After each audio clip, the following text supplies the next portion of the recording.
মধ্যরাতের নিস্তব্ধতা ভেঙে ছুটে আসে শত্রুপক্ষের জঙ্গি বিমান। লক্ষ্য ইরানের হৃদয়ে থাকা নাতানজ, ফোর্দো ও ইস্পাহানের মতো স্পর্শকাতর পারমাণবিক স্থাপনা। ১৩ জন শুরু হয় সংঘাত, তবে কূটনৈতিক উত্তেজনা নয়। যুদ্ধের মাঠে সরাসরি যুক্ত হয় ইসরায়েল, আর তার আড়ালে সক্রিয় অংশগ্রহণ করে যুক্তরাষ্ট্র।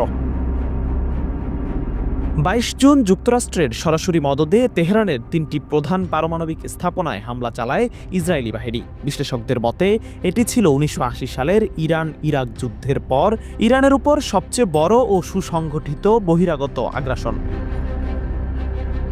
তবে যুদ্ধ থেমে থাকেনি কেবল প্রতিরক্ষায়। তীব্র প্রতিক্রিয়ায় ইরানের বিপ্লবী গার্ড বাহিনীর মহাকাশ বিভাগ আইআরজিসি এরোস্পেস ফোর্স চালায় পাল্টা জবাব।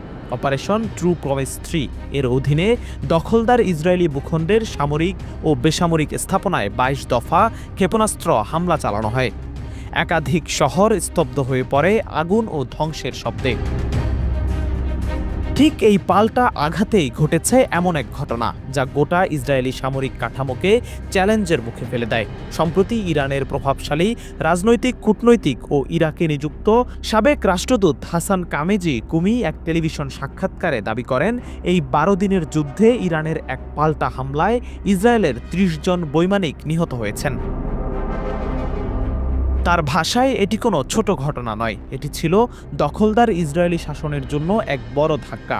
তিনি আরও বলেন, আসলে এই আঘাত এতটাই গভীর ছিল যে আজও তেল আবিব সরকার বিষয়টি গোপন করে রেখেছে বা অত্যন্ত চেষ্টা করেছে আড়াল করতে। সাবেক এই রাষ্ট্রদূতের মতে এই পুরো অভিযানের পেছনে ইসরায়েল ও যুক্তরাষ্ট্রের মূল লক্ষ্য ছিল ইরানে সরকার পরিবর্তন এবং মধ্যপ্রাচ্যে আমেরিকার প্রভাব পুনরুদ্ধার। তবে তারা তাদের কোনো উদ্দেশ্যই সফল হয়নি। এই দাবি তখন আরও বেশি গুরুত্ব পায় যখন দেখা যায় যুক্তরাষ্ট্র ও ইসরায়েলের হামলার জবাবে ইরান শুধু ইসরায়েলেই নয়, মধ্যপ্রাচ্যে আমেরিকার অন্যতম বড় ঘাঁটি কাতারের আল উদেইদ এয়ারবেসেও সরাসরি মিসাইল ছুড়েছে।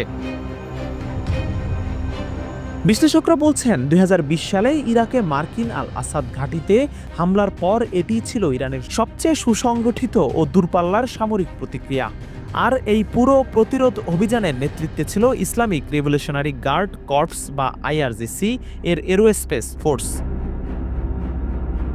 সম্প্রতি এই বাহিনীর সম্মানে আয়োজিত এক অনুষ্ঠানে ইরানের সশস্ত্র বাহিনীর chief of staff major general Abdur Rahim Musavi বলেন, শত্রুর গলায় ও বাহুতে আঘাত হেনেছে আমাদের তরবারি, এই বিজয় এসেছে আল্লাহর অনুগ্রহে। তিনি আরও বলেন, এই ১২ দিনের যুদ্ধে ইরানের অস্তিত্ব, ভূখণ্ড ও সার্বভৌমত্ব সরাসরি হুমকির মুখে পড়েছিল।